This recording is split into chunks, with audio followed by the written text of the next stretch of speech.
ये अपने आप में एक सर्टिफिकेट है धर्मेंद्र प्रधान जी का। ये अपने आप में एक सर्टिफिकेट है पूरे शिक्षा मंत्रालय में। कल को अगर पेपर लीक होता है तो किसका इस्तीफा मांगे, धर्मेंद्र प्रधान का या राजनाथ सिंह का? क्योंकि एयरफोर्स तो राजनाथ सिंह जी के अंदर आते हैं। मजाक बना के रखती है। और जो आपने कहा कि सरकार पीठ थपथपा रही है कि रिपीट हो गया, रिपीट एग्जाम पर भी पीठ थपथपाई जा रही है। सोचिए इस सरकार की क्या हालत हो गई। सब्जेक्ट पास हो गए, अच्छे नंबर के सप्लीमेंट्री में, घर गए, पिताजी को कहा देखो बहुत अच्छे नंबर आए, अच्छी तरह पिटाई हुए, ये तो रिपीट में पास हुए हो। इस सरकार को ये समझ लेना चाहिए, ये नीट चीट और रिपीट नहीं चलेगा।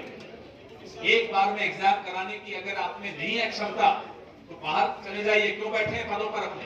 क्यों बैठे बड़े बड़े बंगलों में दिल्ली में? इसलिए बैठे। ये अब जो हमारे साथी थे विज्ञान विश्वास नाम जो बच्चा है, इस तरह के उड़ीसा के बच्चे सफर के लिए परेशान हो।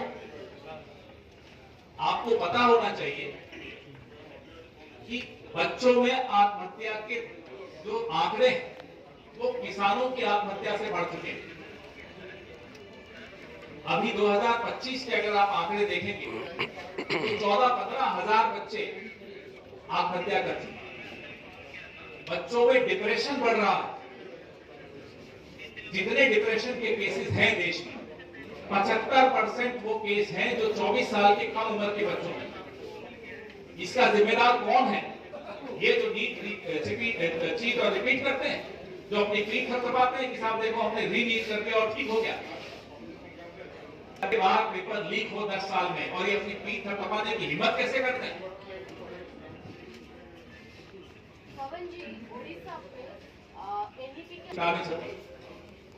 सरकार ने नहीं छापी, ठेके पे छापी।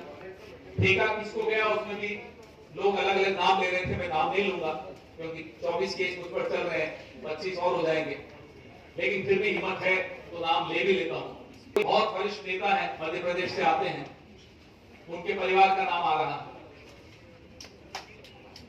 और 1700 से 2000 गलतियां उड़ीसा की विधानसभा दिखानी थी, कर्नाटका की दिखानी। पता नहीं धर्मेंद्र प्रधान जी को क्या दिखाया उसमें, देखना चाहता हूं। और हो सकता है उसमें मोदी जी की डिग्रियां छापती हो, MA in entire political science, MA का भी है, पता नहीं किस तरह की किताबें छापी। अरे आपको ठेके देने अपने रिश्तेदारों को, अपने नेताओं को, अपने साथियों को, कम से कम बच्चों की शिक्षा के साथ तो खिलवाड़ मत करिए, कम से कम सही तो छाप देते। 1700 से 2000 गलतियां